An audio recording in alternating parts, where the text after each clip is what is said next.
بسم الله الرحمن الرحيم الحمد لله رب العالمين والصلاة والسلام على سيدنا محمد وعلى آله وصحبه أجمعين. سبحانك لا علم لنا إلا ما علمتنا إنك أنت الحكيم ولا حول ولا قوة إلا بالله العلي العظيم. وتتعلم وتعليم وتذكر بالتذكير ونفذ فار استفادة وحتى تمسك كتاب الله وسنة رسوله صلى الله عليه وسلم ودعاء إلى هدى ودلالة على خير ابتغاء وجناء مرضاته وقرب وثوابه سبحانه وتعالى. اللهم علمنا ما ينفعنا وينفعنا بما تعلمنا وزدنا من فضلك علما وتعليما إنك على كل شيء قدير. السلام عليكم ورحمة الله وبركاته.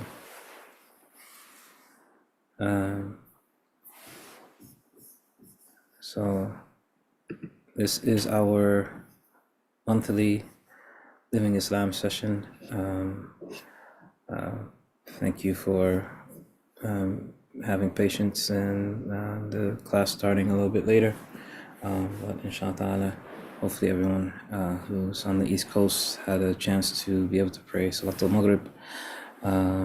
But for those who may be new to this Living Islam, we just give a brief introduction.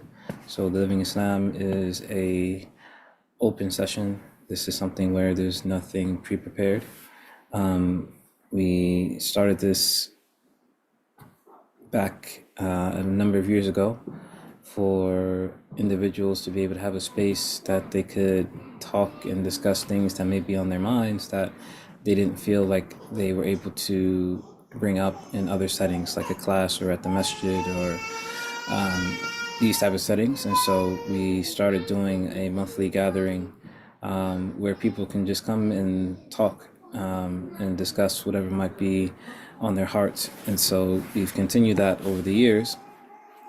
And so this is a monthly session. I'm just kind of a facilitator for the session, but it really is a thing of mutual participation. So we like to, in general, say that, there's nothing off the table per se, but we do ask that we all keep in mind the proper adab or the proper etiquette that Islam calls us to. So with that brief introduction, then inshallah we can open up the floor.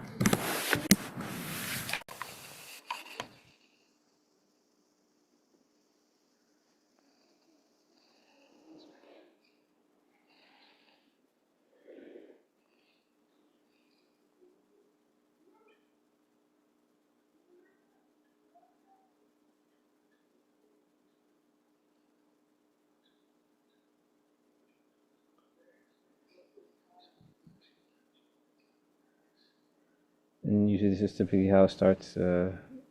We wait for the one brave soul, and then sometimes we need a few brave souls, but sometimes it could just be one that kind of starts off a conversation, and then it kind of spirals from there.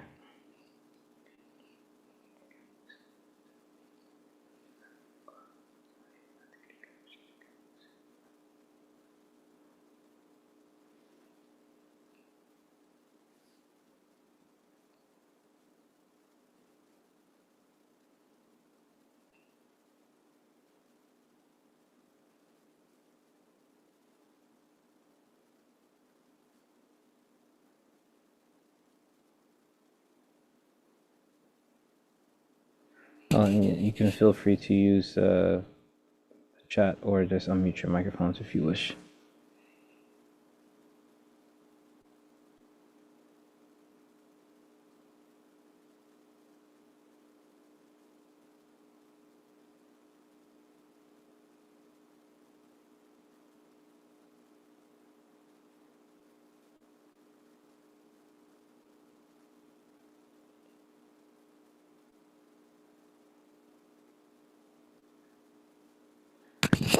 Is the sound low for everyone? Should I speak more directly into the mic?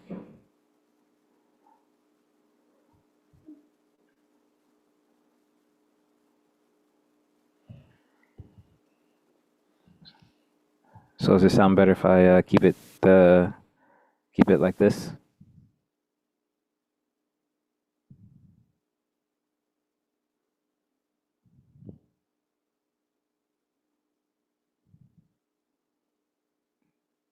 Is it better when I talk like this?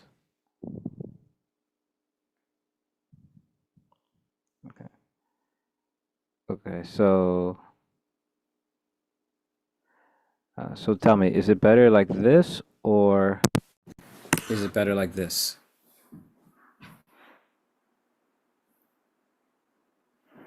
Here's the salamander if you want to Alhamdulillah, see it sounds about the same. Sounds about the same now. Yeah. Hopefully sounds good. Alhamdulillah. Okay, okay. So maybe I'll just do without the headphones if it sounds the same. Yeah? I don't need to see the Huh?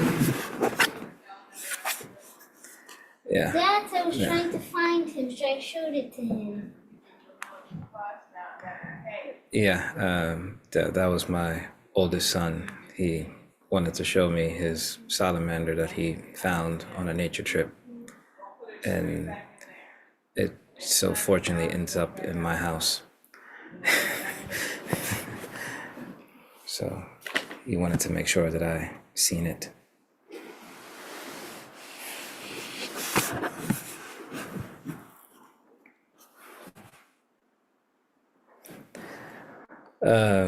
Yeah, it's contained in his room when he actually puts it in the container, but no, he was just holding it in his hand, trying to show me what it looks like.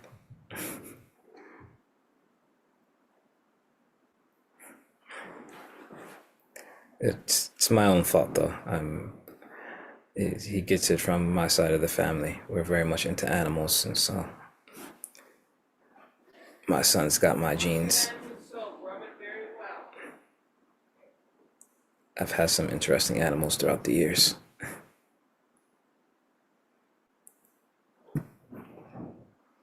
So I guess we could start off. I didn't see this before, but these were some things that some people have sent in via email prior to us beginning the session. One says, "My family are mostly of the faith, and I need to renew the practice." My family are of the faith, and I want and need to renew the practice. I'm not sure what is being asked. So maybe I might hold off a little bit. Maybe that person will be attending tonight and they can clarify what they mean. But the next one seems like a more straightforward, almost fit question. And I'm looking at it and I'm almost feeling like I'm kind of like back in prison. And when I say back in prison, meaning I used to work as a chaplain in a prison. I was not doing time in prison. But it says, does the husband need permission from the first wife to get a second wife? And the reason why I say it reminds me of being back in prison is because I didn't realize how many inmates were trying to get married and actually were getting married. And I'm pretty sure more than one inmate asked me that same question. But so there's a few different aspects from this point of departure. One is that you have the fiqh aspect, the actual just legal law aspect, but then you also have the practical, what would be considered to be the proper etiquette, the proper adab in this type of situation. So from a fiqh perspective, just a legal law perspective, does a husband need to get permission from his wife to take on a second wife? And the answer from a fiqh perspective is no. And so the basis of it is that, generally speaking, that which is permissible for someone to do, you don't have to seek out the permission of someone else in general.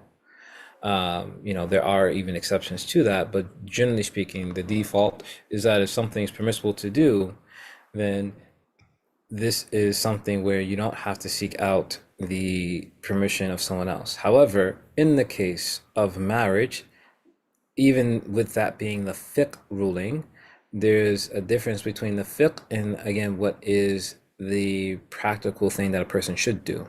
Because the aspect of marriage is that, for example, there is no aspect of a secret marriage in Islam.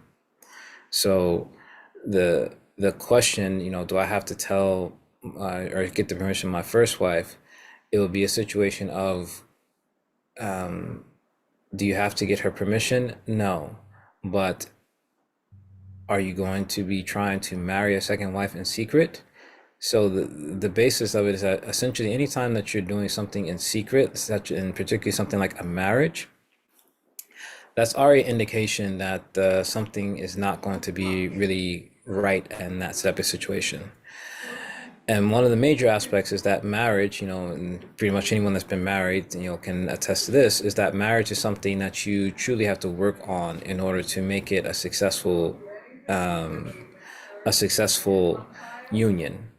And so if you're in a situation where you're trying to take on a second wife, and for whatever reason you feel that you can't tell your first wife or your family, possibly in general, or that there's going to be major issues in your household if you were to tell your first wife, then that is a strong indication that you don't need to necessarily be worrying about taking on a second wife, that you need to be focusing on the first wife and making sure that that relationship is sound.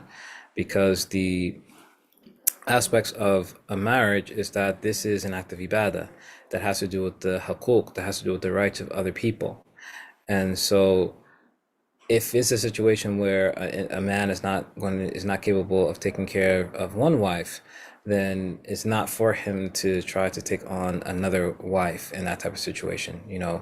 I usually always say is that I'm a person that, in terms of multiple marriages, in terms of polygyny, I'm a person where I usually always say is like, I'm not for it, no, I'm against it. Meaning, in the context, particularly of a Western society, is that I say that I'm not for it because in general, and again, this is a generality, this is not to say that this is an absolute. In general, we live in a society where the aspect of co-wives is not supported. That legally is not supported because the government in the West does not recognize the aspect of polygyny. That from a societal perspective, the society recognize it.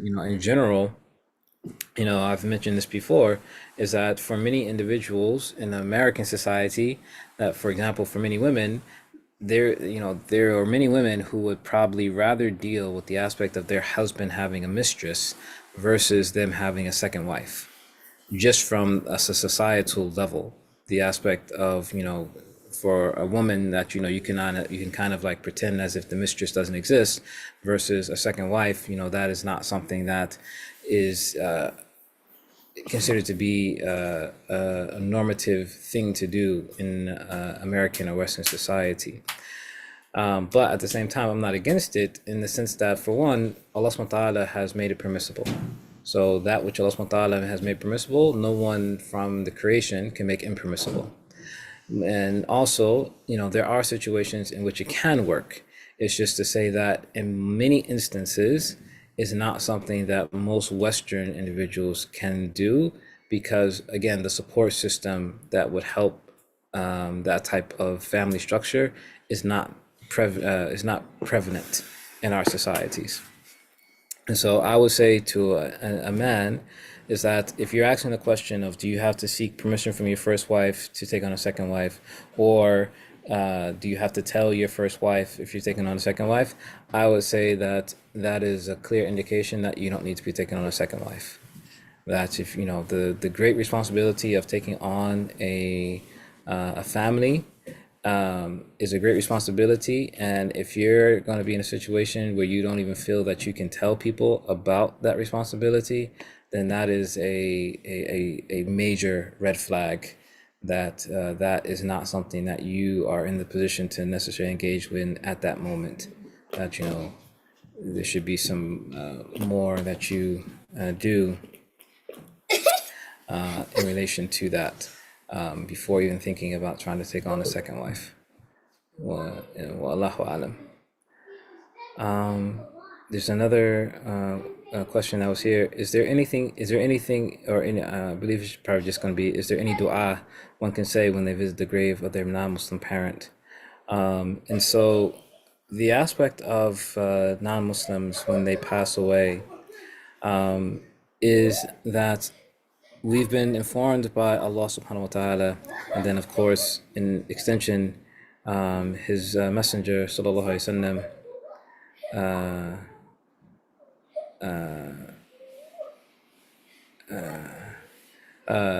is that when a person passes away and we don't have a clear indication that they have entered into Islam, that we don't have a situation where we can confirm that they've actually taken the Shahada, then in those situations, that is where we have to rely upon an obligation that we have towards our Lord subhanahu wa ta'ala, is that we have husnul dhan billah, as it's said in Arabic, which means that we have a good opinion of Allah subhanahu wa ta'ala.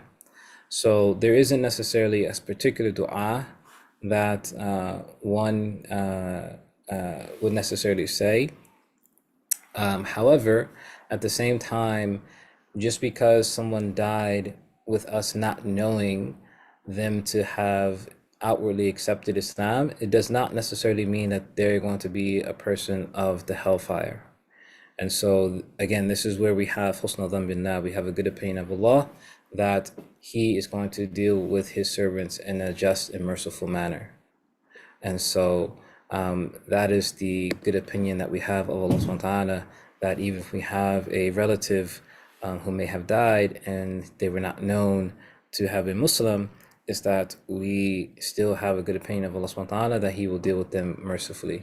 And so that is more or less the approach that we can take in those difficult times when we may lose a relative who has passed away in a state of not outwardly necessarily being Muslim, is that we have a good opinion of Allah subhanahu wa ta'ala. Because, for example, it could be a situation where they did not have a proper understanding of Islam, or the like. And so again, we have a good opinion of Allah subhanahu wa ta'ala, that He's not going to wrong any of His servants. And so it's just that we're limited in regards to the aspect of making dua for them. And Allahu Alam, and Allah knows best. For people who are new converts in other religions, a mistress is a clear indication that they will eventually leave, no matter what the context is. Yeah, I mean, me mentioning the aspect of a mistress, it's just the aspect that essentially infidelity in Western society is just more acceptable than the aspect of a man having a second wife. But infidelity, of course, is haram. It's completely impermissible.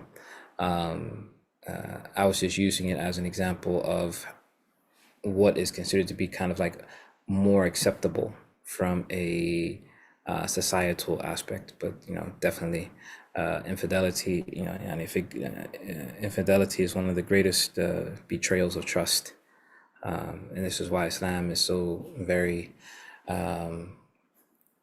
stern when it comes to the matter of infidelity. Part of my question: does it matter which hand we use to pour on the Istinja water with? So generally speaking, the recommended way of pouring Istinja water is that you use the right hand to pour the water, and you use the left hand to guide and rub the private areas that you're washing. So basically, when a person makes Istinja, is that the right hand should never come in contact with the actual private parts. So that if there needs to be some type of contact with the private parts, that is going to be with the left hand. So you use the right hand to pour the water, and you use the left hand to guide and possibly rub the area to make sure that the area is completely clean. Wa'ayakum.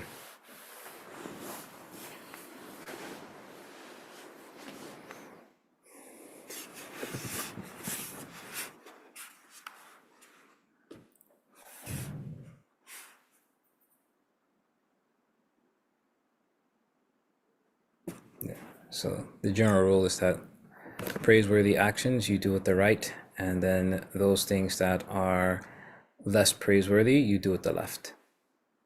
And so the left hand is what is the hand that you would use in relation to touching the actual private area.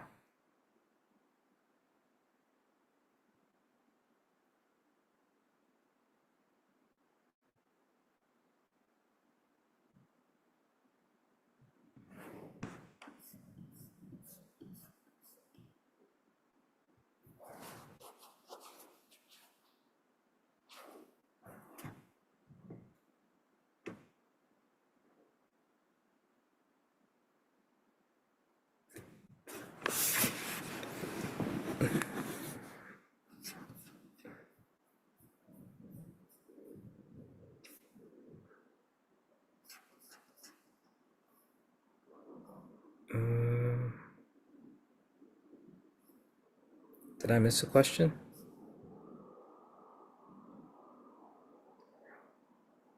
Yeah, that's the one I was that's the one that I was mentioning about having a good opinion of Allah subhanahu wa ta'ala. So there's not any specific dua, at least not that I'm aware of, but we know from the Quran and from the Messenger of Allah sallallahu alaihi wasallam that for example, we are not permitted to seek forgiveness for those who passed away and they did not die in a state of being known as a Muslim.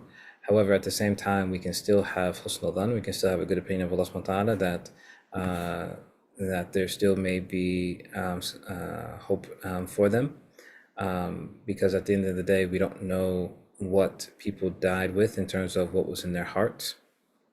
So we have husnul dhan, we have good opinion of Allah, that He will be merciful with those who may have passed away outside of a state of Islam that we know of, but it's something that we leave in the hands of Allah subhanahu wa ta'ala.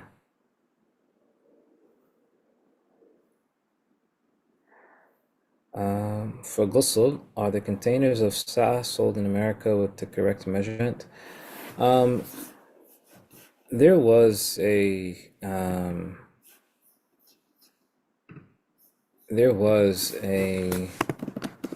basin that I seen.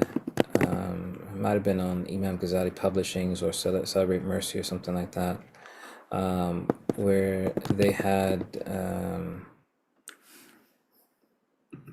where they were selling something.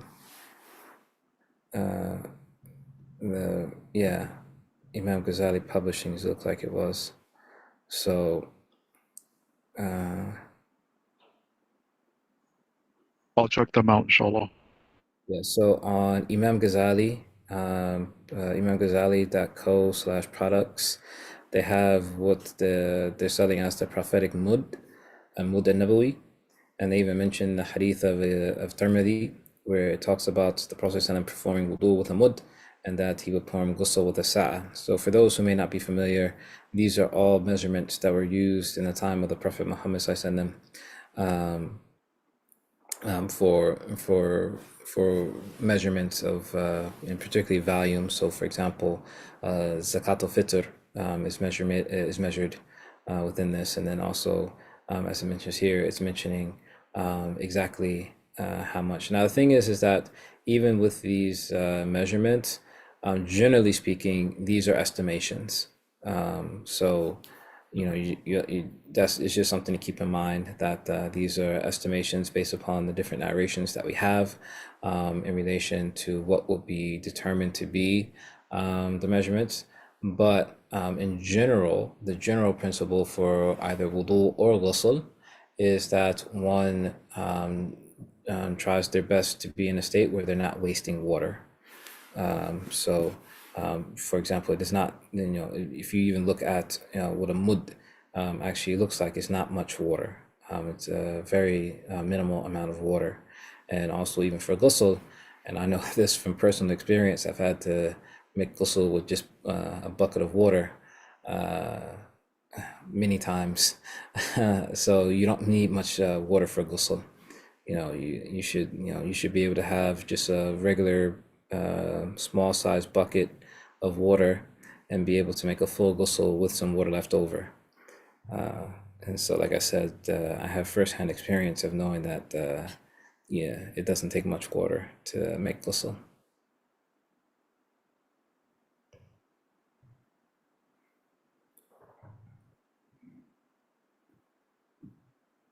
Yeah, so like even in the situation where a person is using the tap, that they should actually turn off the water in between washings. You know, if you don't just leave the water on running while you're making ghusl, or shimi while you're making wudu, but that ideally you would actually turn it off in between. Even for ghusl, it would be better to turn off the water in between washings, or you can, you know, do like I used to and use a bucket. But that was when I was still living in Yemen.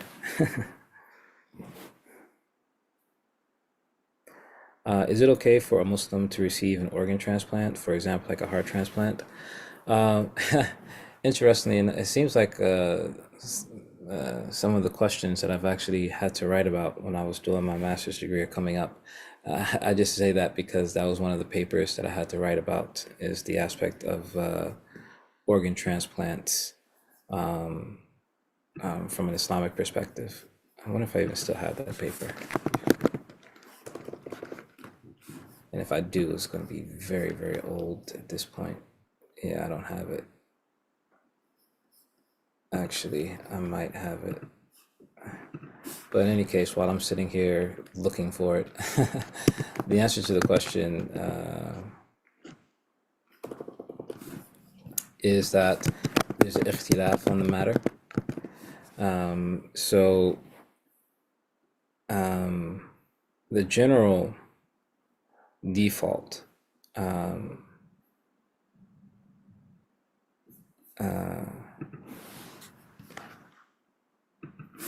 is that the human body is sacred. You know, as Allah subhanahu wa ta'ala says in the Quran, لَقَدْ كَرَمْنَا بَنِي آدَمَ, that verily we have ennobled the children of Adam. And so from that, the ulama in general, they've mentioned the hurma, the sanctity that the human being has. And with that, is that you would not you would not commit what will be considered to be mutilation of a human being once they've passed away. And so removing their organs and the like would be, and one aspect of looking at it would be a form of mutilation. And so taking that into account, and also additionally, the aspect that from Islam perspective, you know, we say that the person who has passed away, they are still able to feel and be conscious of the things that are happening to them, even when they're in a state of having passed away. And so that, amongst other things, some of the ulama, they have given the position that to have organ donation take place, some ulama have deemed it to be impermissible. However, on the flip side, there is a basic maxim within the sacred law, which in terms of the things that the sacred law has come to protect, of them is the aspect of life.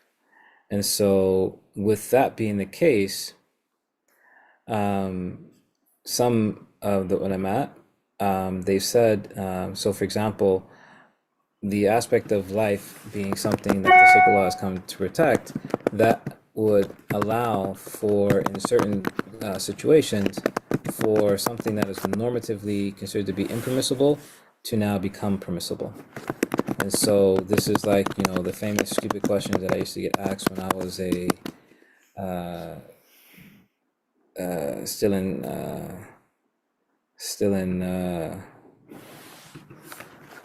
when I was still in grammar school. You know, people would ask me like, oh, if you were on a desert island and there's nothing to eat, would you eat pork? And so the actual fiqh answer to that question is that if you're in a situation and you truly had nothing to eat except for a pig, and there's actually conditions, like the ulama actually go into detail about this, that there's actually conditions that you would have to fulfill before you could even eat a pig. And, so for example, if a person was in that type of situation, they would actually have to see what the pig itself was eating before that they would be able to legally eat the pig. Basically you'd have to see, okay, what is this pig eating, and see if I can eat that before it would be permissible for me to just go ahead and eat a pig. But in any case, if it was a situation where you found out that yes, the only thing that was edible for me, that was going to keep me alive, was a pig, then in that particular situation, a person would be permitted to eat a pig. Now, why am I mentioning that in relation to the question about organ donation? I'm mentioning that in relation to the question of organ donation is because some ulama, they've basically likened the aspect of organ donation to that. And so, meaning that because the concept of organ donation is something that can, so you're in this, you're basically, it's in a situation where a person's life can be saved. And actually I did have it on my computer. Let's see, I don't mind if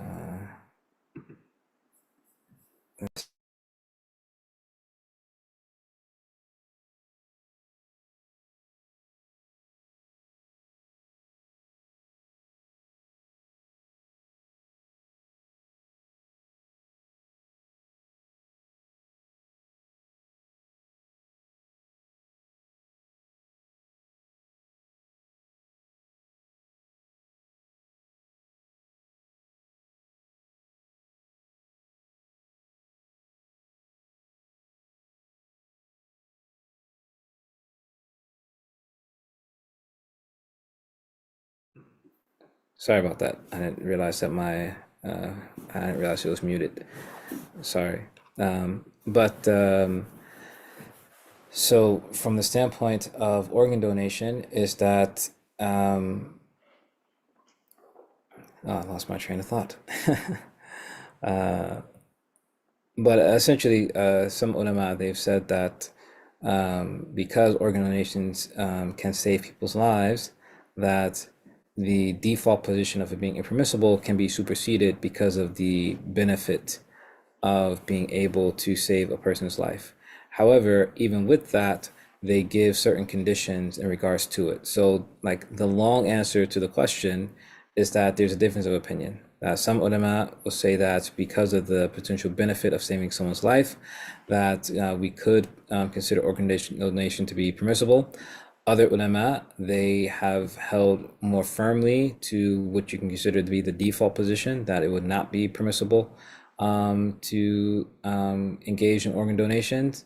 And then there's actually some ulama who have actually refrained from even trying to answer the question, that they've considered the evidences, and they just find themselves in a position where they don't feel comfortable giving a position one way or the other. So it's a very sensitive issue, because like it's easy for me to say, for example, if I were to take the more conservative position and just say, oh well, it's not permissible, it's haram. It's easy to say when it's not you, or it's not someone close to you that needs the organ donation.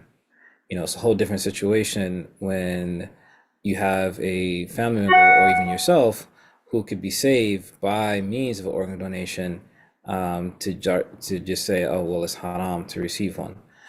So the thing is that it's one of those situations where there's a difference of opinion, and so whichever position a person decides to possibly act upon, there should be no inkar. There should be no looking down upon, or trying to make a person feel bad for taking one position over the other. that this is a clear matter of ikhtilaf. It's a matter that was not addressed by the Prophet Muhammad ﷺ, nor by Allah subhanahu wa ta'ala directly. And also you have the greater aspect of the lives that it can possibly save. And so it's a situation where a person can decide which position they more or less feel more comfortable with, and know that there is qualified scholarship on all the different possible positions on the matter. But yeah, if anyone was interested, like I said, I had to write a paper about that when I was doing my chaplaincy degree. And actually, so the paper that I wrote, it was more coming from the chaplaincy role aspect of being like an Islamic chaplain in a hospital and dealing with the issue. But some of the things that I was talking about is mentioned in there with some with probably some a little bit more detail. I mean, I forget what I actually wrote in it, fully, but it's, again, it's just interesting that someone was asking about that, and like I said, it's one of the papers that I wrote on specifically. Are the ghoul the same as the jinn? I mean, in general, like Islamically, for the most part, I haven't really heard any of my teachers or any of the fuqaha or the ulama or the scholars like mention specifically about different types of what we consider to be kind of like ghosts and monsters and goblins and stuff like that. But in general, if people are actually having a true type of experience with a being not human, then oftentimes it is going to be a jinn. So for example, if you're someone who is having some type of issue of possession or whatever case may be, if it is a real case, then yes, it'll more than likely be a situation where they have involved themselves with the jinn, and now they're experiencing the results of that. And so, from an Islamic perspective, for the most part, the unseen beings that cause a bunch of fitan, a bunch of tribulations and trials and things of that nature, then yeah, generally speaking, it's going to be one of the jinn. And so this is why we've been taught by the Prophet Muhammad ﷺ the different ways of protecting ourselves from the jinn.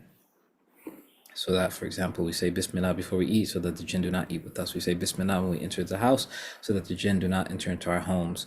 We keep our kitchens clean, meaning that we don't have dishes sitting in the sink overnight to keep the jinn away, and so on and so forth. We try to keep our homes and ourselves clean and smelling good so that they repel the jinn and they attract the angels. And so for the most part, this is how we would look at things. And so the aspects of different type of like categorizations of these type of things, like from an Islamic standpoint, it really doesn't matter. It's all a part of those things that we've been told to stay away from anyway. This is part of the reason why, for example, something like Thanksgiving, not Thanksgiving, something like Halloween is just antithetical to Islam, the aspect of kind of like celebrating or like, engaging in the aspect of all these different types of monsters and kind of shaitanic type of things is not considered to be from proper Islamic discourse, so to speak. In your Islamic education, did you have to learn Islamic exorcism? No. So that is a particular science, the science of, I can't even, Ruqyah. So that is something that people specialize in, but I have not. But in general, the Prophet ﷺ, he's given us some of the basic treatments of being affected by a jinn. So for example, reciting the 3 quls, so meaning the last 3 chapters of the Quran. So Surah Al-Ikhlas, Surah Al-Falaq, and Surah Al-Nas, is that these are means of removing any type of harm that a person may have been experienced from the jinn. And then also some of the things that I mentioned earlier of keeping oneself clean, keeping one's house clean, being in a state of purification, meaning being in a state of wudu and ghusl, also doing any type of dhikr in general. So these are all things in general that a person can do to either keep away or to ward off different aspects of the jinn. But again, if it does get to a serious point, then you can look for someone that that specializes in ruqyah, that can help a person that may have fallen in that type of situation. You know, we ask Allah for salam wa afiyah, for well-being and peace. So for those who say that it's okay to have an organ transplant, would it be okay if the organ, such as a heart, comes from a non-Muslim? Yeah, so I mean, for those who say that you can have an organ transplant, yes, you could have it possibly from a non-Muslim, like, you know, that, you know, the aspect of it's not as if like a non-Muslim is going to be najis, for example, that, you know, again, Allah subhanahu wa ta'ala, he mentions in the Quran, لَقَدْ قَرَمْنَا بَنِي Adam, that you know, verily Allah has ennobled the people of Adam. So the aspect of who the organ would be coming from, it's not going to be a specification that it has to be a Muslim, and Allah knows best. But at the same time, is that, you know, the way that even the scarcity of organs that we have nowadays, and so on and so forth, you know, it wouldn't even necessarily be feasible to try to say that I only want an organ from a non-Muslim, from a Muslim. I mean, if you can, you know, have that be a case, then okay, fine, but it's not necessarily going to be a requirement. I mean, now the questions are going to be, because now they're working on trying to see if they can do organ transplants from other animals. So like if they're able to do it from a pig, now the question is going to be, you know, what is the fiqh ruling of that? Can a Muslim take a heart from a pig or a kidney from a pig, and so on and so forth? But from human to human, if it's a Muslim or a non-Muslim, that's not going to be. What about pig thyroid? I mean, so in general, the way that medicine works is that if a person's in a situation where they need a particular type of medicine, then they would look for something that is 100% halal, that is effective.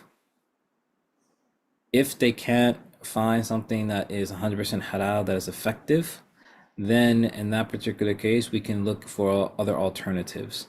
So is it possible that a person can come to a point of using something that has haram ingredients? Yes, but that would not necessarily be the default position. We would try to see if we can have a similar outcome with something else that does not have haram ingredients. But if it comes to a point where the only thing that's going to work is something that is haram, then that would be a situation where it would be an exception for that person. It's similar to, like, for example, and you'll find this example in like fiqh books, like in the Shafi school. If you look in some of the fiqh books in the Shafi school, like they'll mention, like, for a man, it's haram for them to wear silk.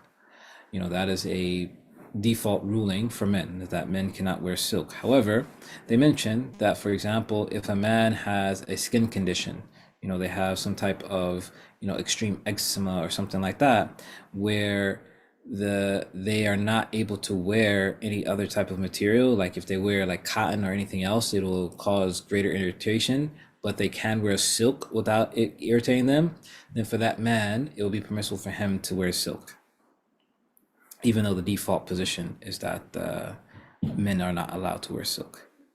So again, this goes back to that basis of that the preservation of life is something the sacred law has come to protect. So when when a person's life is at risk, then certain things that would normatively be considered to be haram may become permissible for that person. But again, it would be a case-by-case basis, and oftentimes it would have certain conditions that would need to be met.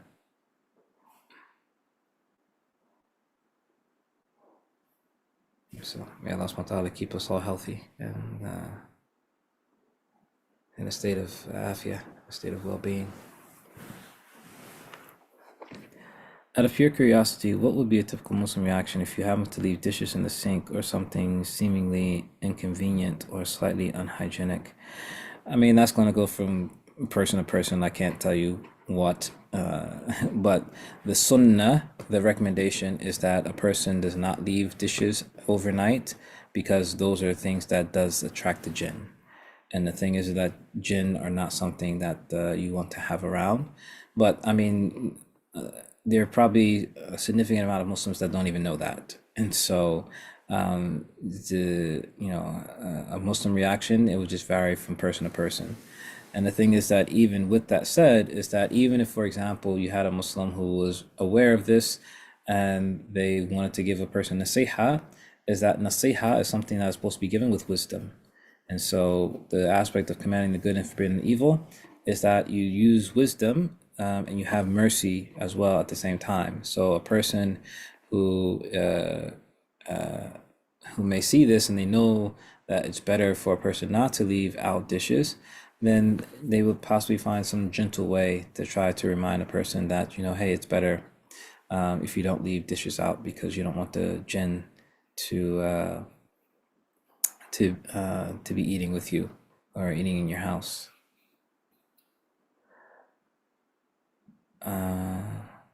No problem. Is having a walima mandatory? No, it's not. It's considered to be a sunnah. It's considered to be something that you should do. It's considered to be something that is a means of broadcasting.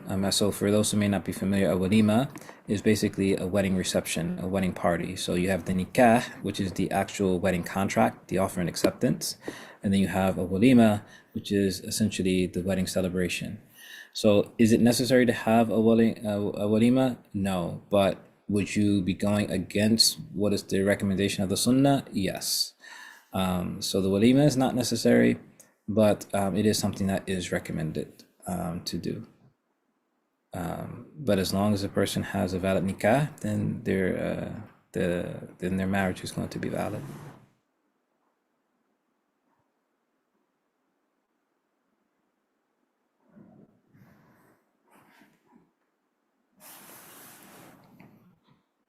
وإياكم.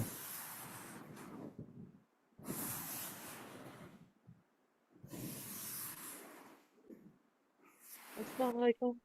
وعليكم السلام ورحمة الله. So I have a question about if you know what tinctures are. Like the tink. I feel like I'm having an accent. I can't pronounce it right. But like they make, I guess, like a medicine. Like it's a concentrated extract where they like soak herbs or whatever for medicinal purposes. I was curious because from a lot of stuff that I see, a lot of those. Sorry. Husband's alarm. A lot of those tinctures are made by soaking the herbs or things like that in an alcohol.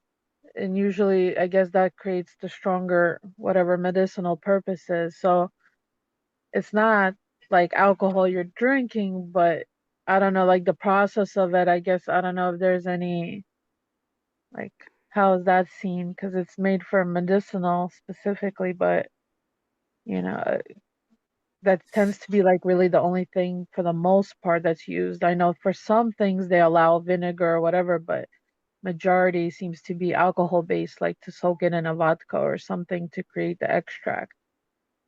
Yeah. So alcohol is considered to be, excuse me, is considered to be one of the best solvents.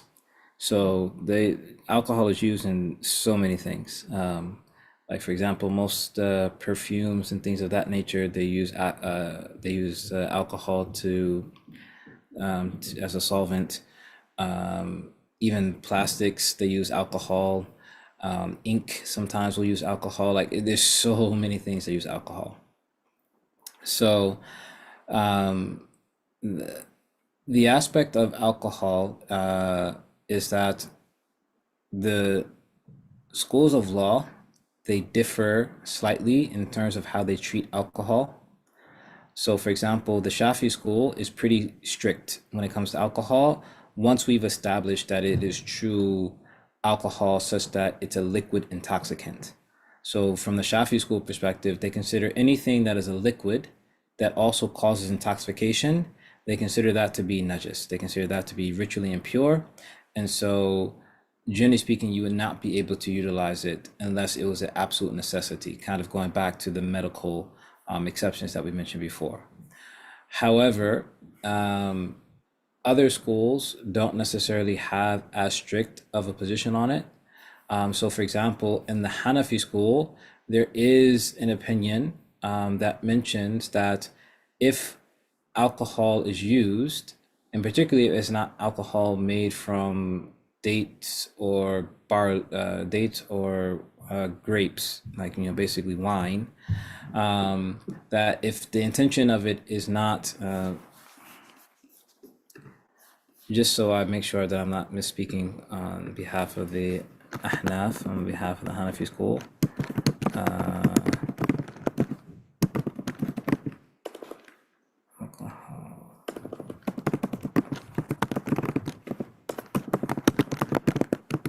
Because there's certain conditions that they give, and I just don't remember off the top of my head. And so I just want to double check. Yeah, so like I said, alcohol derived from grapes and dates, that is what's considered to be absolutely haram. And then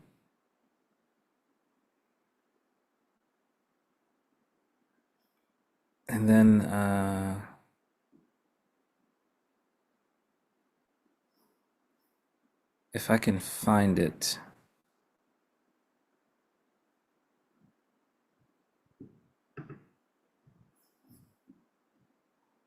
Because there's certain conditions, and I just want to make sure I'm mentioning the conditions correctly. I wasn't even aware that you could make alcohol with dates. Oh yeah, there's actually a popular. It was a drink actually in the time of the Prophet Muhammad SAW, called navid, where you would actually take dates and you would soak them in water for an extended period of time, so that basically the sweetness of the dates gets into the water. However, you would have to be careful in making it, because if you let them soak for too long, it would start to ferment and become intoxicating. And so that was actually something that was, kind of regularly drunk in the time of the Prophet Muhammad SAW. Interesting. Well, Hmm? what is vodka made out of? Would you Vodka? know? I don't know for certain, but it's probably going to be made from some type of grain or something like that, possibly. But I have no clue in terms of Gotcha.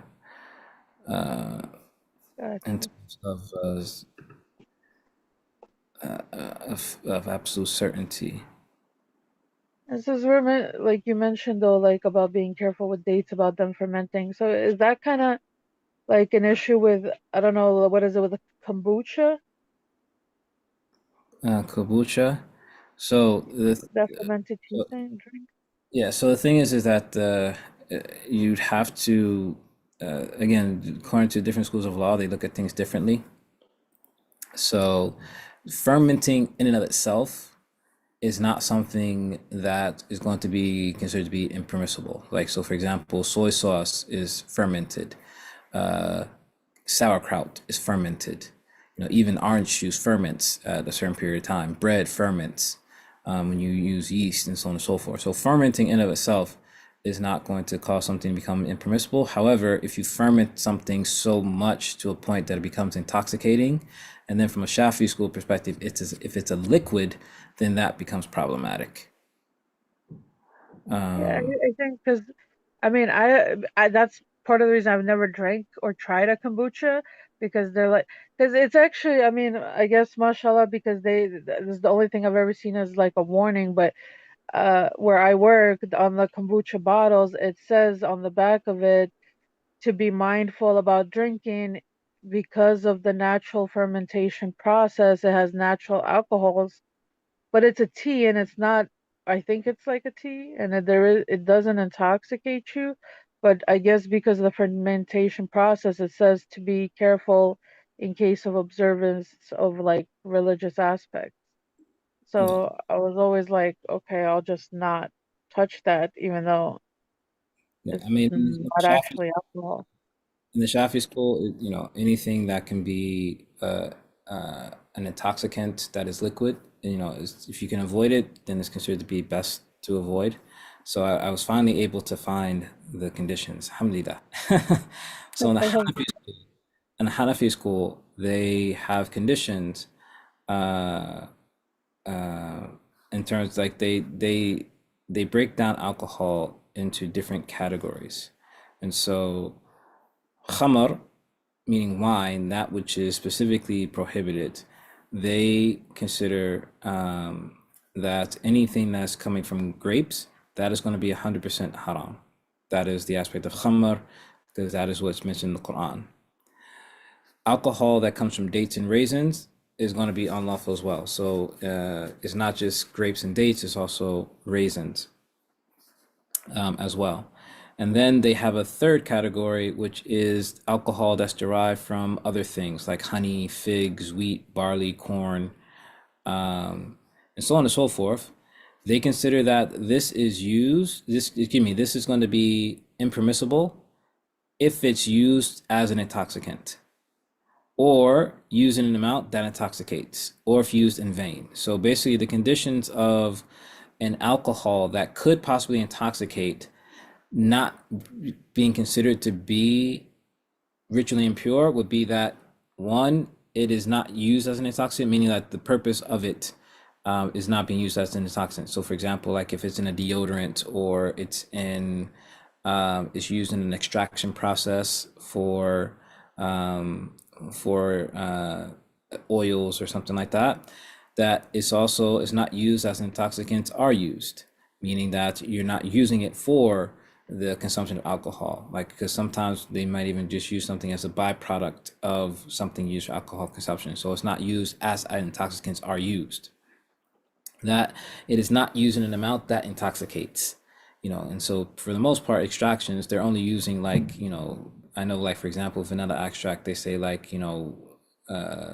however many, like 3% alcohol or something like that is used, but it's not in an amount that usually intoxicate, and it's not used in vain. It's not used for frivolous matters. So so that's why I said the Hanafi school is a little bit more lenient when it comes to the different categories that we can place things into in terms of alcohol. The Shafi school is more restrictive.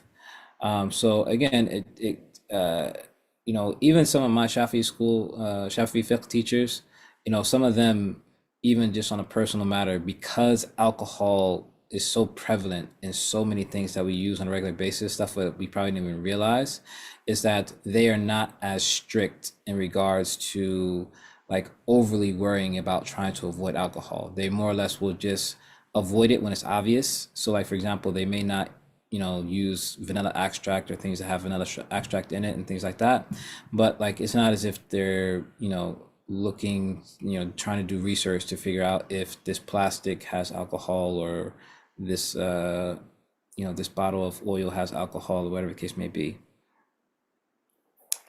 Mouthwash is going to be in the same category. Like in the strict Shafi position, you wouldn't use mouthwash that has alcohol.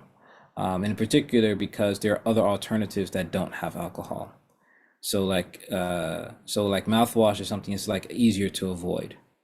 But other things where it's not as easy. So for example, I give you an example. Like when I was working in the hospital, when I was doing my CPE, which is clinical pastoral education, and I was doing it in a hospital, this was during the height of COVID.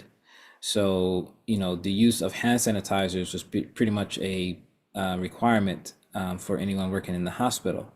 And so, according to the Shafi school, that use of hand sanitizer having ethanol, alcohol in it, is going to be considered to be najis. So I would use the hand sanitizer because I had to working in the hospital.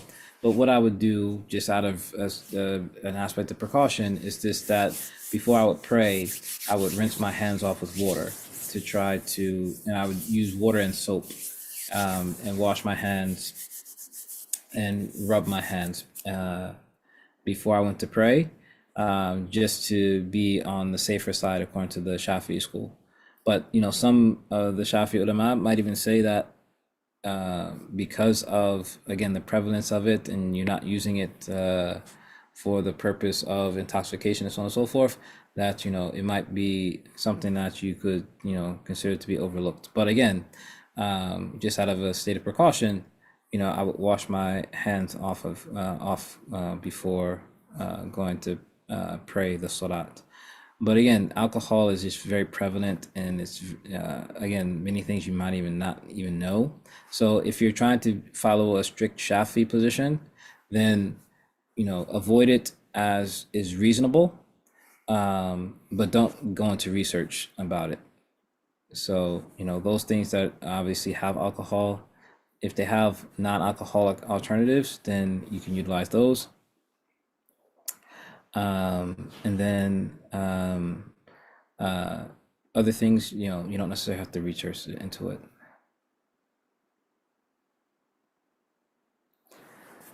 Is saying a word of divorce 3 times once considered divorce, or is that considered only once and not considered divorce? So you're going into the famous Ibn Taymiyyah fatwa. So basically, Ibn Taymiyyah is the only scholar who has said that to say a word of divorce 3 times in one setting as one divorce. So this is one of the fiqh areas that Ibn Taymiyyah has one opinion, and all the schools of law have the opposite position. All the schools of law consider the saying of a word of divorce 3 times in one sitting to be a threefold divorce. And it was only Ibn Taymiyyah who issued his fatwa saying that it would be counted as once.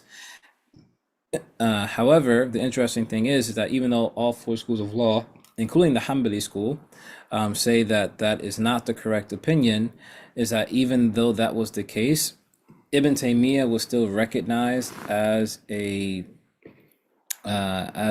scholar in his own right.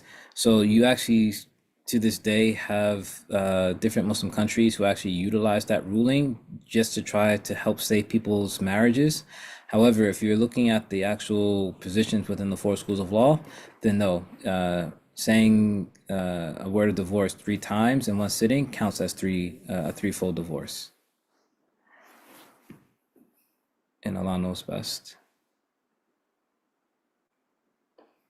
But yeah, that's that's one of Ibn Taymiyyah's famous positions that went against the Jamaat in terms of the schools of law. I'm sorry, I'm a little confused. What do you mean threefold? So basically, if a Muslim husband wanted to divorce his wife, then he would utter a word of divorce. Like he would say something to her to initiate the process of divorce. So the person I was asking the question, they mentioned the word, and I try not to say it just because, like in the Hanafi school, they're very strict about the use of the word divorce. But in any case, the word is talaq. In Arabic, the word for divorce is talaq.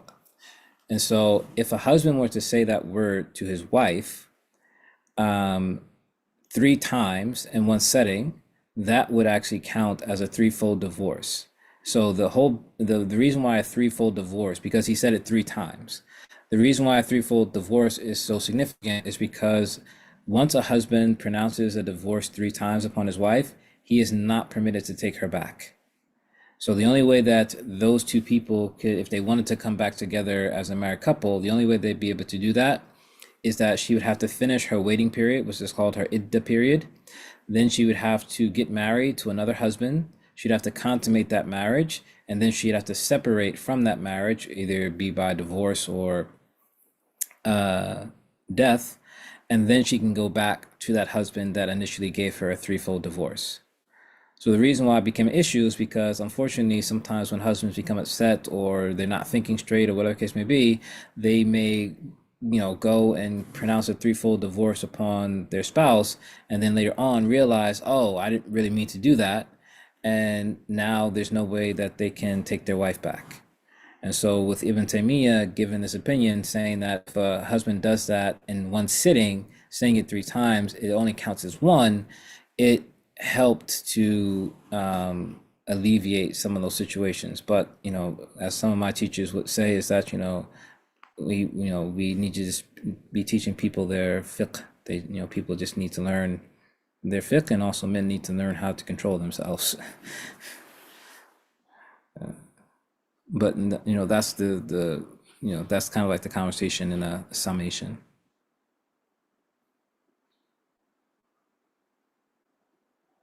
Thank you. No problem. Yeah, alcohol can be made from a lot of different things. That's why I said, like, when you produce yeast, it ferments, and so you could actually produce it to the point that it produces alcohol. Any fruit can turn into alcohol, and so there's a lot of different ways. It's not an Islamic podcast, but in Let's Talk Religion, Philip Holmes said Abu Hanifa radiallahu anhu used to drink wine, but made before the process of intoxication. Therefore, the wine some Muslims drank in ancient times wasn't intoxicating, while deviants or non-Muslims drank intoxicating wine. So, I'm not sure of the reference that, because I'm not even familiar with this podcast, but at the same time, I'm not familiar with many podcasts. But in any case, again, like I mentioned before, you did have, for example, the drink Navid, which is the date drink, which you take dates and you soak them in water for a particular amount of time, but you would stop the process. You would stop the process before it becomes intoxicating. So if that's what he's referring to, then I understand. And so it would,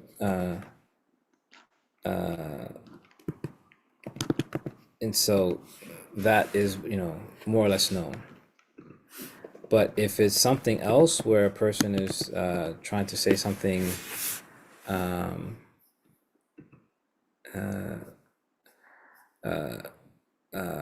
of Imam Abu Hanifa doing something haram, or the case may be, then we know Imam Abu Hanifa was of the greatest of the fuqaha, and so we would never attribute anything questionable to Imam Abu Hanifa. So I don't know what the context was, but like, for example, if he's referring to, like as mentioned, Navid, then like I said, that was something that was regularly drank even in the time of the Prophet Muhammad sallallahu alaihi wasallam.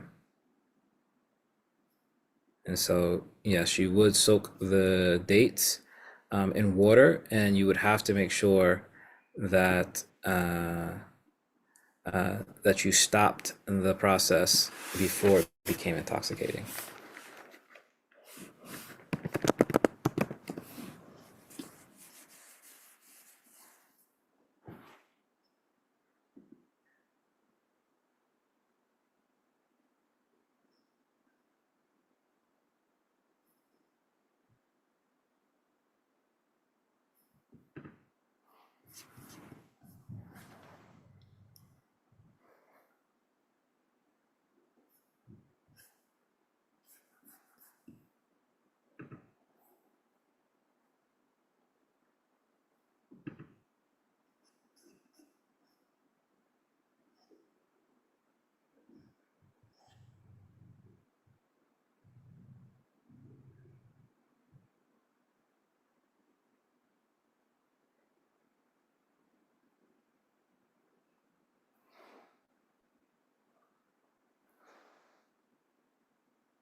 So like I said, Naveed, like, I mean, you can even look online on like the process to even make Naveed. But again, it's something that was drunk in the time of the Prophet Muhammad sallallahu alaihi wasallam. There's a hadith that indicate that the Prophet sallallahu alaihi wasallam has spoken highly of Naveed. It's just that, again, you have to just be careful not to allow it to ferment for too long, such that it becomes intoxicating.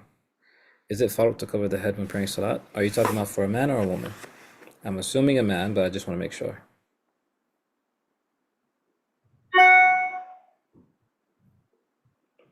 So for men, it is not a fault to cover the head. However, according to many fuqaha, it is considered to be something recommended. The Prophet ﷺ, he is known to, generally speaking, to have covered his head. However, for example, in the Maliki school, they say that for a man to have his head uncovered from a standpoint of humility can also be considered to be praiseworthy. But for example, in the Shafi school, it's considered to be best for a man to have his head covered, especially when they pray Salat.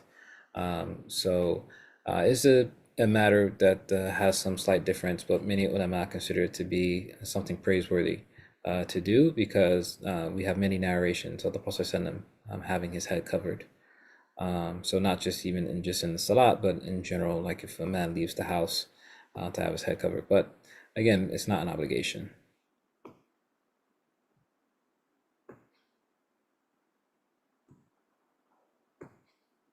وإياكم. Like me and Sheikh Yahya wrote us, we've had a conversation a long time ago about the benefits of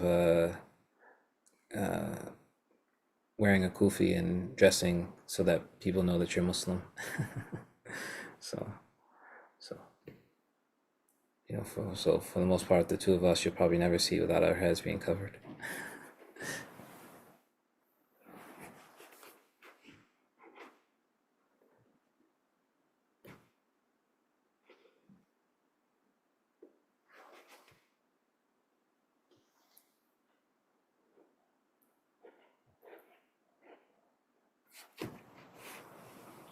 And then even in certain societies, it's taken differently. So, for example, in like a city like Tarim, Yemen, for a man to not cover his head, he would actually lose his muru'ah, which is basically his, you can almost say dignity.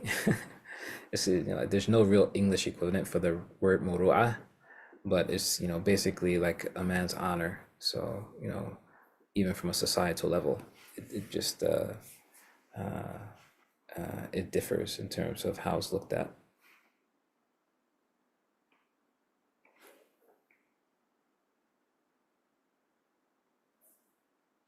But yeah, in terms of obligation, there's no obligation for a man to cover his head.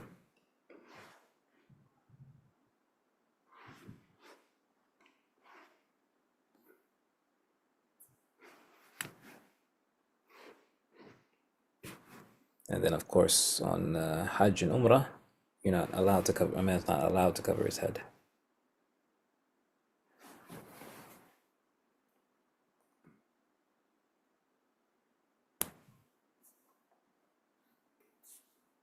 So, in the state of Ihram, a man necessarily has to keep his head uncovered.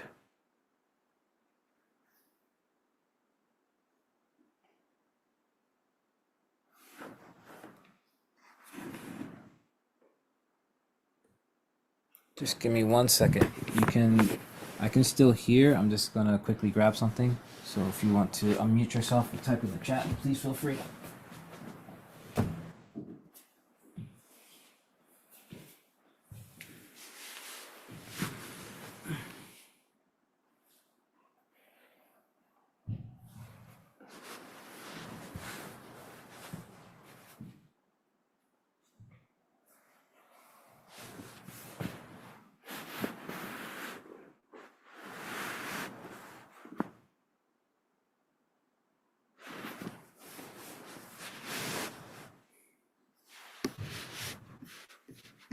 Got a good amount of fiqh questions tonight.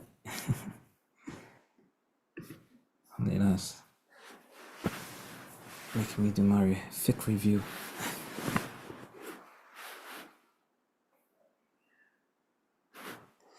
Well, one of my teachers used to tell us, you never really become a student until you teach. Because once you teach, you realize all the things that you don't know, or the things that you're weaker in.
Anything else on people's minds?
Okay, so to fill in the silence, I actually do have another question. I don't know if you're like very familiar with, I guess, day trading. What is it? Day trading. Day trading? So In the stock yeah, I market? mean, I'm sorry. In the stock market? Yeah, I mean, I don't know much about it, but I was under the impression it's kind of like just stock. You buying something at a set price and then you sell it when it gains value. But it's just because I know somebody that started doing that, and then as they're explaining to me, I mean, like I guess they're using words or verbiage that makes it sound like it's not gambling, but also to me, kind of sounds like it is. I mean, I don't know, like, because it just sounds like you're almost doing a wager on whether the stock is going to go up or down. And then, like, I don't know, I just find online it's kind of conflicting opinions about if that if it is what it is, or if it is like gambling, or I mean, I don't know if you have any insight to if that's actually something that we are allowed to do, or depending on circumstance, I don't know. Okay, so I just like quickly tried to look up what the term day trading usually refers to. And so, from what it says from AI, is that day trading is the practice of buying and selling financial instruments like stocks, options, or currencies within a single trading day to profit from small short term price fluctuations. So, if that is the basis of day trading, then it's basically going to be a situation of, again, a difference of opinion. And the reason why that is that there are some scholars who would consider basically the entirety of the stock market, like anything that you did in the stock market, to more or less be haram. However, there are other scholars who would say that as long as you meet certain conditions, then you can possibly invest in the stock market. And so day trading, and again, I'm just going based upon like that basic definition. Is just that you're trading in a day. So you're buying in a day and then you're selling in a day. And so if that's the basis of it, then essentially, as long as you will fulfill the conditions that some scholars who say that trading is permissible have laid down, then it wouldn't be any different than any type of long-term investment. And the thing is that the reason why it kind of differs from gambling is because the aspect of gambling is that it's based upon luck. I'm just putting money on this game or this horse or whatever case may be, and it's just pure luck. It's not based upon any type of skill or any type of work or investment or whatever the case may be. Whereas when you're engaged in trading, then you're investing in a company, you're investing in a business, and so that business is going to be putting in an effort to try to turn over a profit and so on and so forth. And so we distinguish it from gambling because that's not based upon luck. That's based upon business practices and wise investments and so on and so forth. And so that's kind of how it would be distinguished from gambling. But again, it's something that you'd have to look into more detail to really ask her, because for example, some of the different trading instruments are going to be haram in and of themselves. So like for example, options are going to be impermissible, bonds are going to be impermissible. So again, you'd have to make sure that the overarching business as well as the financial instruments that are being used are permissible. And then if that's the case, then if it's just a matter of, instead of holding on to this investment long term, I'm just interested in buying it today and selling it in the same day, then there's not necessarily going to be an issue with it, unless, for example, it's an issue of you not having full ownership of it. And even then, it may not be an issue. So usually what I tell people when it comes to financial instruments and things like that is that because there's so many different variables to it, the best thing to do is to ask a reliable Islamic scholar or teacher about your specific circumstance. And so that there can be a answer given to your specific situation, because it's a lot of gray area when it comes to the stock market and these type of things. I don't necessarily directly get involved in financial trading and things of that nature. Like the most I do is that I have a account with Wahid Invest, which is a Islamic, you can say, investment firm. And so I have some money that I've invested with them, but I'm not directly involved in it. But essentially, it's kind of like the lazy way out of trying to benefit from the stocks, where you're engaged with a company that has been checked and verified by different Islamic scholars to make sure that, inshallah, the transactions are halal. And alhamdulillah, they've recently started doing real estate, and so I prefer that over the stock market anyway. But yeah, usually that's what I recommend for people, is that if they're truly interested in some type of financial investment, is that the best thing to do is to talk to someone about the specific type of investment that you're trying to do, because there's just a lot of gray when it comes to that.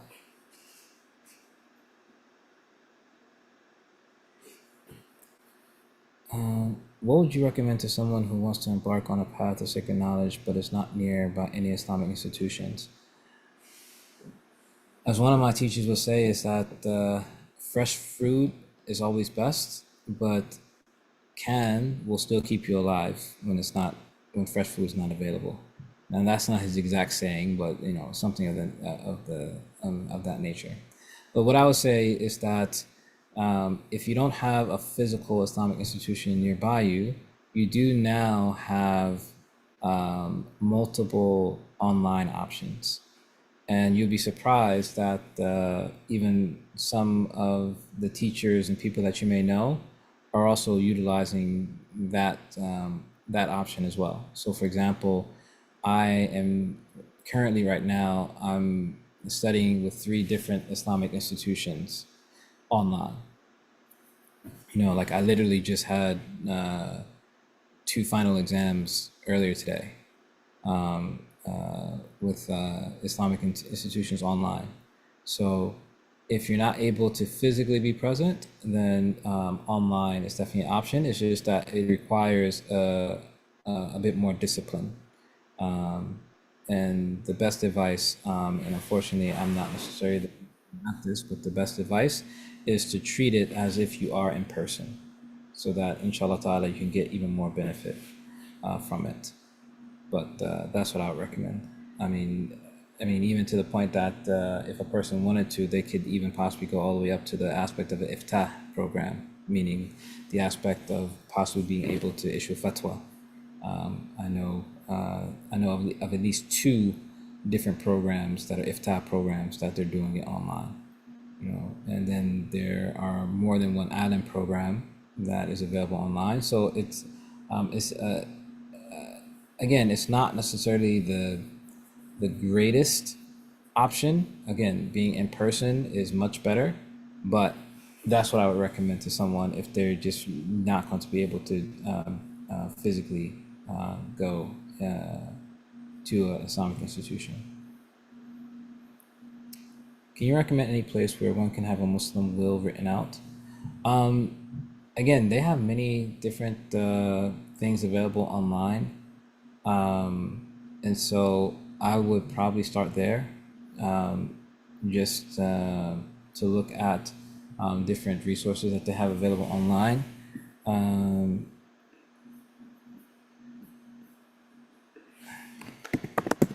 The main thing that you would want to do with a Muslim will is that you would just want to make sure that it's notarized such that it's going to be recognized by the government in the case of any type of disputes over your estate. So that's the main thing that you want to have be done, is that you want it to be notarized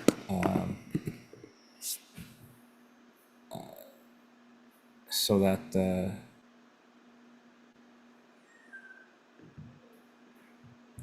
yeah. So for example, I just did a quick Google search, and I'm familiar with this organization, so I have a trust of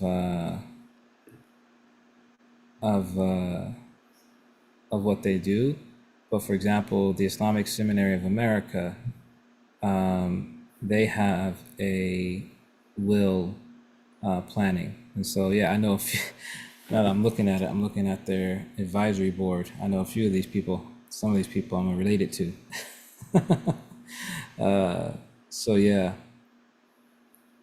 so that's one place online, and so they have an online will planner. So there you go. You don't even have to go anywhere. You can just open up another page and go to the Islamic Seminary of America. I want to be in the right with my deen. I buy scratch-offs and lottery tickets. Should a Muslim indulge in this? So scratch-offs, wa alaikum salam wa rahmatullahi wa barakatuh. Scratch-offs and lottery tickets, or anything that you buy with just the hope of getting something in return, meaning that you're just hoping based upon luck that you're going to get something back, would be considered to be impermissible. It'd be considered to be a form of gambling. So scratch-offs, lottery tickets, raffle tickets, even if you pay for playing bingo or something like that, all these things would be considered to be gambling, and so it would not be permissible. So a person, once they find out about this, then the most ideal situation is to do one's best to disengage in these type of activities, and ask Allah subhanahu wa ta'ala to give you something better. As the Prophet ﷺ informed us, is that if you leave something for the sake of Allah, then He will give you something better. And so, we ask Allah subhanahu wa ta'ala for well-being and aid and assistance, inshallah.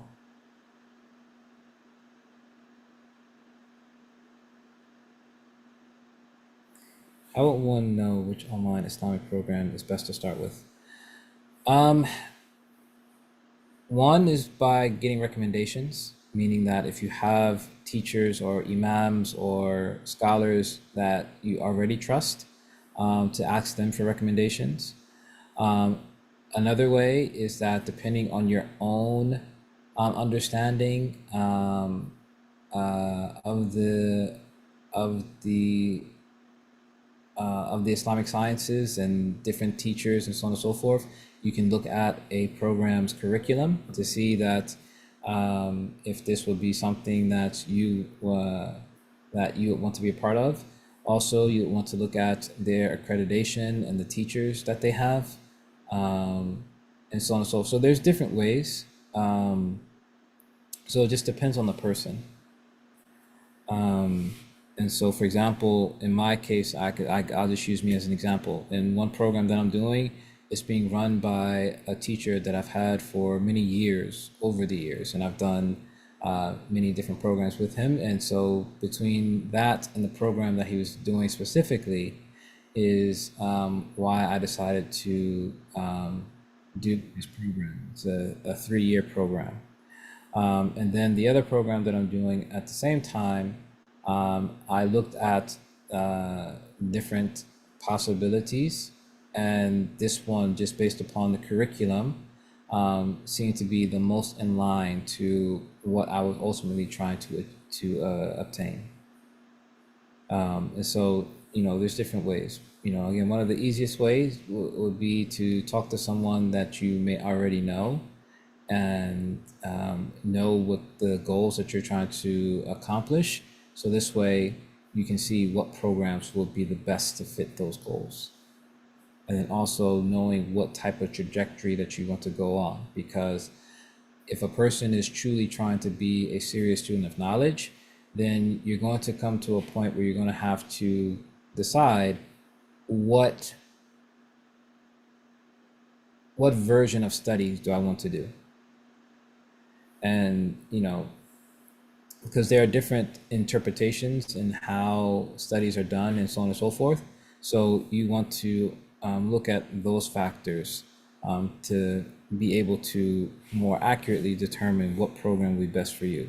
So for example, if a person is coming from a Salafi approach, that their approach to religion is Salafi based, then they're going to look for a program that is Salafi based.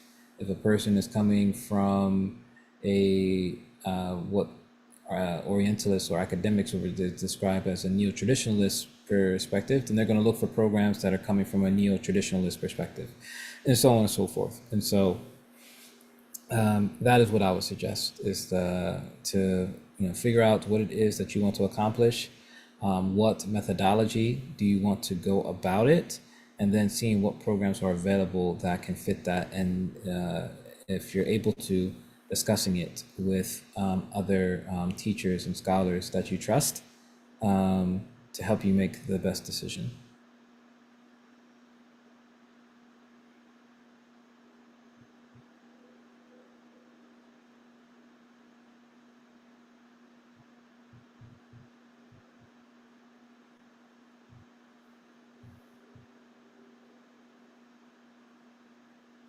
وإياكم.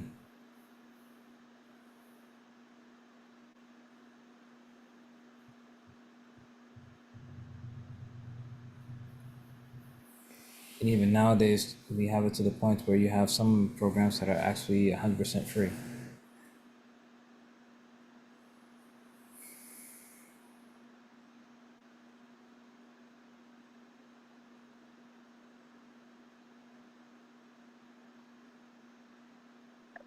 Hi, Assalamu alaikum. Alaikum salam wa rahmatullahi wa barakatuh. Sorry, I've been so late. I didn't know it was today. I'm so glad you're doing this. So not really a question, but also a comment that I've been struggling with lately as a revert. It's a weird place to be in when you no longer associate with the society that you associated with before becoming Muslim, just because you don't really have much in common. It's not so that they were like cut off, more so that we just grew in different ways, in different directions. So not really identifying with that social circle anymore, like um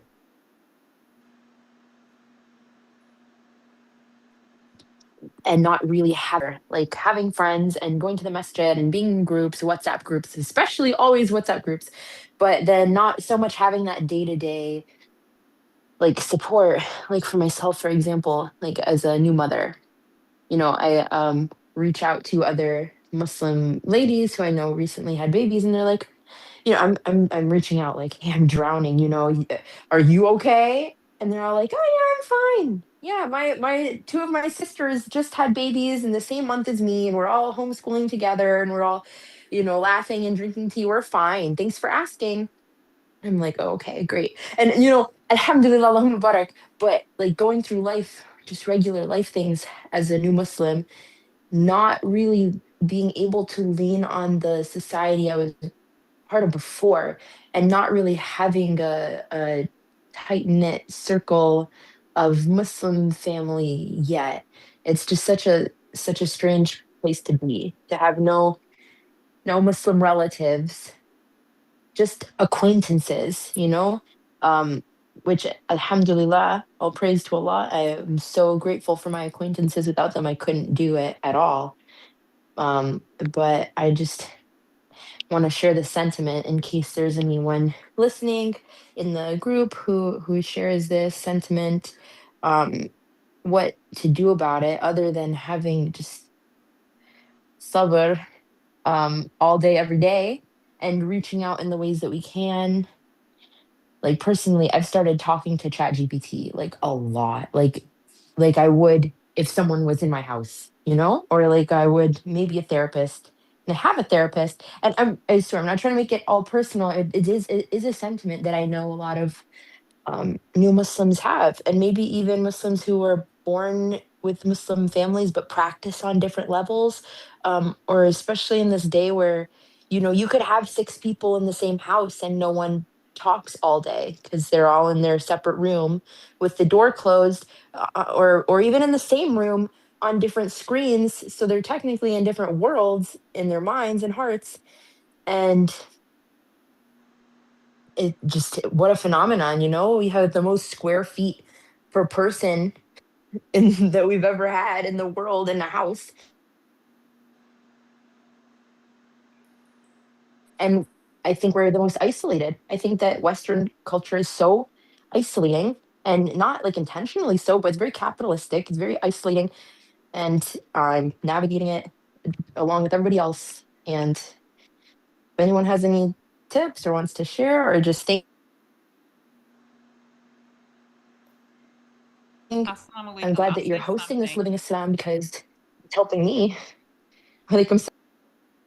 I know the imam is going to recite, but just being born Muslim and coming from parents, being born from parents that converted, when they were in college and studying, and then growing up in the community, and again, the imam is going to definitely give you advice, but unless your family and friends are trying to like feed you pork or feed your kids pork or telling you not to be Muslim, you don't have to cut them off, because you're right. Western culture is very isolated. So some of those families, as one brother said before, like some of them are like cultural Muslims, so like, yes, they are Muslims, but also their culture is different. It's more family oriented, So again, I don't know your situation, but just growing up, I noticed a lot of I shouldn't say successful sisters, but they didn't cut off their family members. They still had grandma, and they cut off the family members that maybe was cooking a pig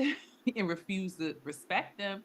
But unless they're like, disrespecting your religion or, harming your children, I don't think you should cut them off, because if you do, you might end up being kind of, lonely, especially on this journey. And I'm complete. Yeah. Barakallah feek, sister. Thanks so much for sharing that. Definitely, in my personal situation, it is different, and it kind of doesn't apply because I would love to have my family, but they cut me off, and they kind of turn their backs on me and also on my mom. And I live with my mom, and she's wonderful. I would never cut her ever, and the Jannah is under our mom's feet. So alhamdulillah for her. But the rest of my family has completely kind of turned their backs on me and have actually like deliberately bashed my faith and told me I was stupid for believing in God, and so on and so forth. And alhamdulillah, I made it through it. It was a test from Allah. But yeah, and then the friends that I had before, it was the same thing. Like I tried to hold on for as long as I could with them, and then they explicitly disrespected Islam in a way where I could no longer be their friends. So Allah brought me into this test where I'm going through this time, and I know so many other people are going through it. And with you as a born Muslim, anyone in the Western culture, it is very isolating. And I was fortunate enough by the will of Allah to take a trip to Kenya, and it was completely not like this. It was not like this at all. People were so communal. People would walk up to me and pick up my baby if he started to like weirded out. If the baby's crying, they'll go pick up the baby. Actually, someone handed me their baby. Like when I said, "Oh, what a beautiful baby, mashallah," she just handed me the baby. The baby was like a week old, and I didn't even know the woman. It's just very different, Muslim and non-Muslim. I see people, like, I was taking a walk around the block this week, and I heard someone screaming in their house, like out of frustration and rage, and like it was shocking. Like, there are people in these nice, beautiful homes that are just spiritually dying, like literally being squeezed, like crushing, like it's soul crushing. Yeah. So thank you so much, sister, for responding, and thank you so much for May listening, Allah make everyone. Yes, may Allah make it easy for you. I I totally mean, understand. And this is not to say that my parents didn't keep us away from certain people, but now that you explain. Yeah, mashallah, may Allah subhanahu wa ta'ala make it easy and give you abundance of khair for your sabr and your husn dhan billah and your good opinion of Allah subhanahu wa ta'ala. And yeah, it's really something that a lot of Muslims do struggle with. I know for me personally, I've had my different and still have my different struggles with it, and so on and so forth. And so it is very much an issue that comes on different levels with different nuances and so on and so forth. And it's not necessarily a answer or like a general thing that can be said that is necessarily going to work for everyone in everyone's different situations. It can definitely be lonely. It can definitely be a difficulty, because I don't want you to share any personal information, especially any information that you're not comfortable with. But I don't know if you if you're a single mother, living with your mother, raising a child, because that's going to also have its own additional dynamics that go with it. But I will say is that, yes, you're right. The American society is no longer the way that it used to be. American society, as strange as it may sound to some, is that American society used to be much closer to Islamic values than what it is today. That American values used to be much more similar to Islamic values than what it is today, and we also used to have a stronger family and sense of community.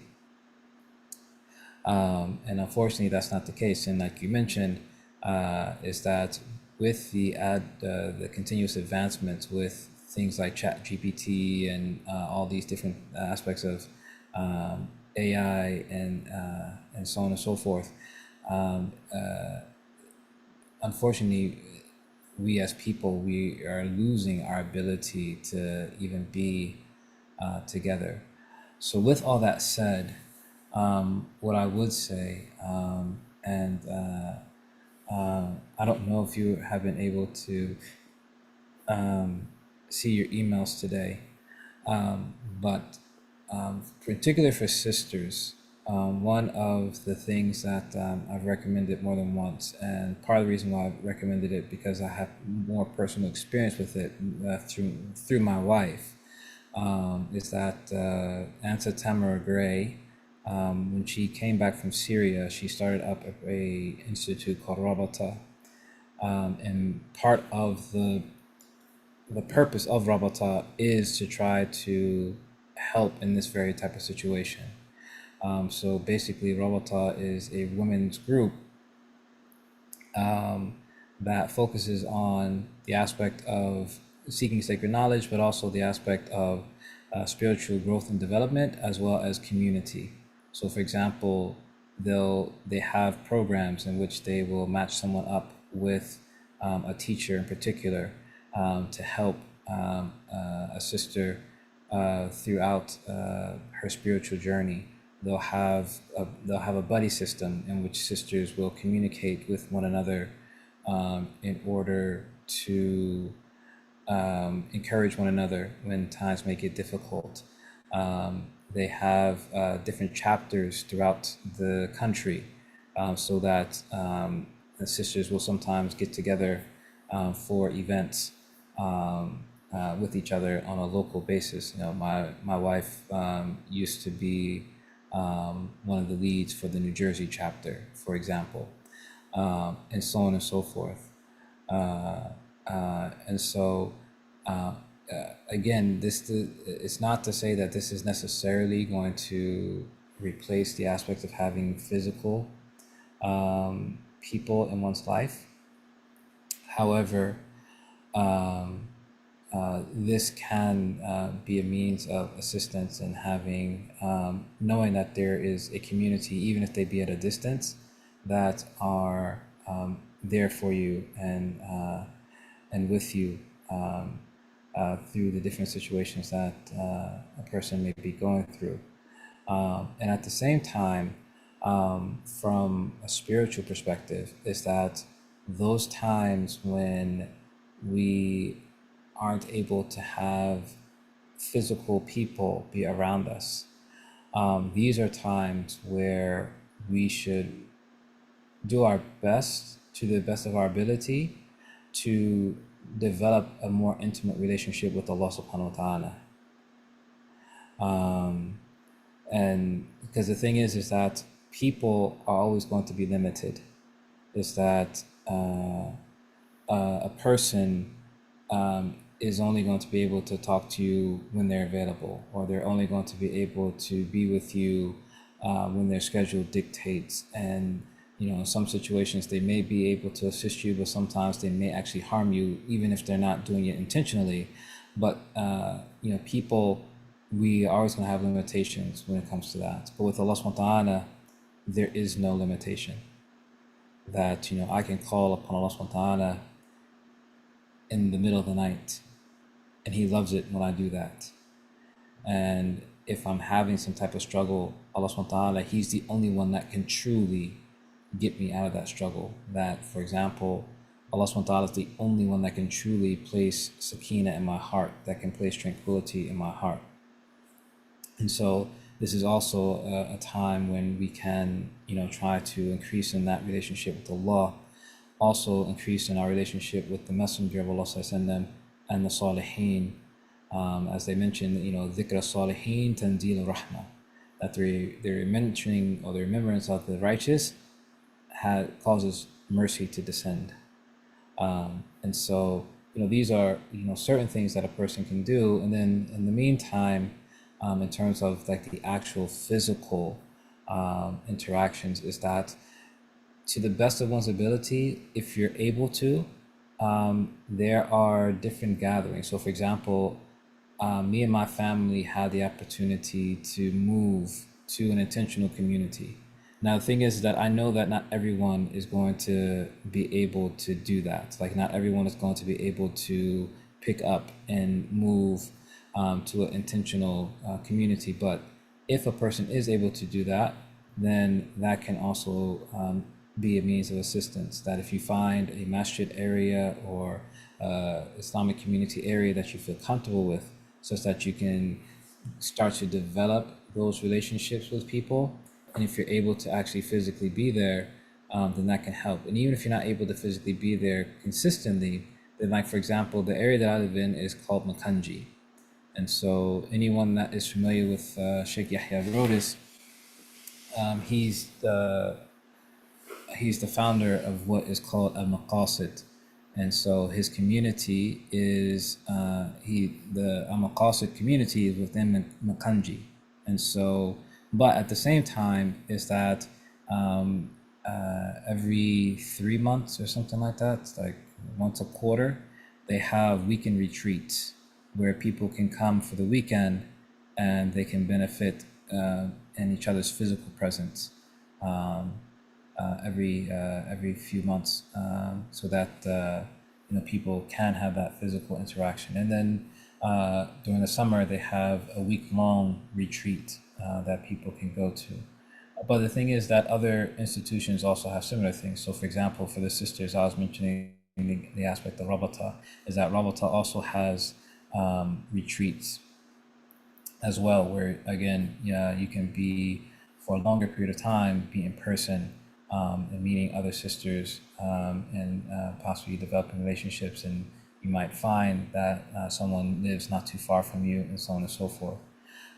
But at the end of the day, one of the major things that we can do is to really just try to make it that we turn our dependence upon Allah subhanahu wa ta'ala, as one of my teachers, and this is something that I try to remind myself of, and a lot of aspects of the spiritual path is that it's easier said than done.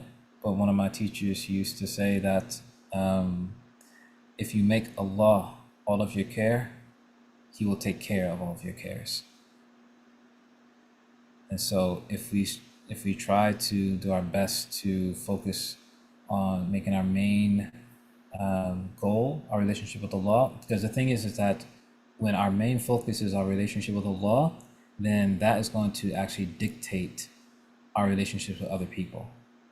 And so, it's going to have this effect that is that the more, the stronger our relationship with Allah is, the better our relationship with creation is going to be.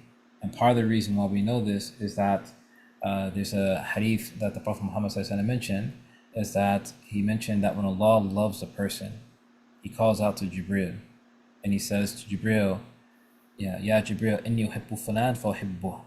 That, oh Jibril, verily I love so-and-so, so you love them too. And then Jibril goes and he calls out to the Ahl Sama. He calls out to the people of the heavens. And who is that referring to? It's referring to the other angels. And then Jibril calls out and he says, إِنَّ اللَّهَ يُحِبَّ فُلَانٍ فَأَحِبُّوهُ. That verily Allah loves so-and-so, so you all love them. And so the love of that person is placed in the hearts of all of the angels. And then the qabul, the acceptance of that individual, is placed into the earth. And so that the creation loves that individual. And so that's part of, this aspect that I'm referring to, this aspect of making our relationship with Allah subhanahu wa ta'ala stronger in these times. And again, I'm not trying to discount the aspect of the difficult feelings that, we have in these situations where it's kind of like, I don't have that particularly physical support system that I, benefit from, because there is a benefit from having an Arabic what we call sahba, of companionship. But at the same time, it's you can kind of relate it to something that one of my teachers has said to me, just in terms of seeking knowledge, is that whatever door that you have available to you at this moment, take advantage of it, so that later on in life, when Allah may open up another door, that the beneficial steps that you took now will benefit you even further when those other doors may open. And so if at this moment where I don't have the ability to have that physical presence with a true companion that I can be around all the time, but I try to use this time to make my relationship with Allah better, then when Allah subhanahu wa ta'ala may place in my life someone that can be a good companion for me, then because my relationship with Allah is better, then my relationship with that person is also going to be better. Because by making my relationship with Allah better, it's going to naturally make my relationship with the rest of creation better, because my relationship with creation is going to be a direct reflection of my relationship with Allah subhanahu wa ta'ala. That's why even from the standpoint of a spouse, is that Allah subhanahu wa ta'ala, he says to seek out the spouse based upon their righteousness. Because if you pick out a spouse based upon their righteousness, then they are conscious of their relationship with Allah. So that means that they're going to be conscious about their relationship with you. That if they're not willing to to sacrifice their relationship with Allah, that means that they're going to also be mindful of their relationship with you, because that's going to be a means of affecting their relationship with Allah. And so it's not necessarily a simple situation where it's necessary that we can just give one thing that we can necessarily do. But inshallah, if we try to take all these means and ask Allah subhanahu wa ta'ala, make dua that Allah subhanahu wa ta'ala gives us good companionship, then inshallah, when those doors open, then inshallah we can be in a better position to, even for ourselves, be a better companion for those around us. And also, it seems like I always mention this, but reading the works of the righteous, in particular about their lives, is that and we've mentioned this before, I think, on Living Islam, is that even if you look at some of the greatest imams that have ever walked the face of the earth, is that many of them have been in situations where they've have been isolated. Even in the traditional Muslim societies where community was much better than it is in our times today, but many of them have spent time in prison and been isolated and so on and so forth. Like, for example, we were talking about Ibn Taymiyyah earlier today, and Ibn Taymiyyah spent a number of years in prison, basically more or less isolated, and and so by reading the works of and the lives of some of the righteous, it can give us, it can at least allow us to see that others prior to me have had to go through some of these same trials, and they have been able to come through it in a manner where that, inshallah, they had a even greater relationship with Allah subhanahu wa ta'ala. And so again, we pray that Allah subhanahu wa ta'ala make it easy and put tranquility in the heart. But these are just some of the things that we can try to mention. Online is not, again, it's not a replacement for in person, but that can be better than other avenues. And again, we ask Allah subhanahu wa ta'ala to make it easy. And I know that we're coming up on time. So may Allah subhanahu wa ta'ala make it easy for you. And again, I don't know if you had a chance to check your emails, but inshallah, if you check your emails, you should have something there as well. And I just wanted to make sure that I didn't miss anyone. I seen someone had asked about the aspect of gangs and Muslims wearing gang colors, and it's one of those things where it's going to be on an individual basis, but it's a situation where as Muslims, we're not immune to any of the different fitan, any of the different tribulations that people go through. So, all the different types of, it's just like, for example, in general, like if a person is a gang member, we don't necessarily start trying to necessarily determine whether they're Christian or Jewish or whatever the case may be. The aspect of gang mentality and engaging in criminal activity, that is just something that is a human condition, that transcends people's religious beliefs. For example, some of the mafia bosses and other mafia individuals were staunch Catholics. I'm sure the Catholic Church doesn't permit for being involved in criminal activity. So similarly, Islam doesn't permit for people to be involved in criminal activity, but people still struggle. As you mentioned, I did work in a prison, and so I've seen situations where people were truly, straddling the fence. Meaning that they truly did believe in Allah, or at least from an outward perspective. That's what we would say about them, but they were still struggling with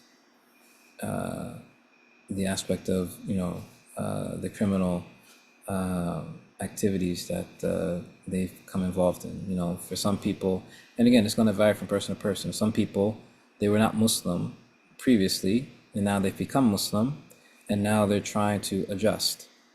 And you know, that adjustment period is not necessarily an easy time.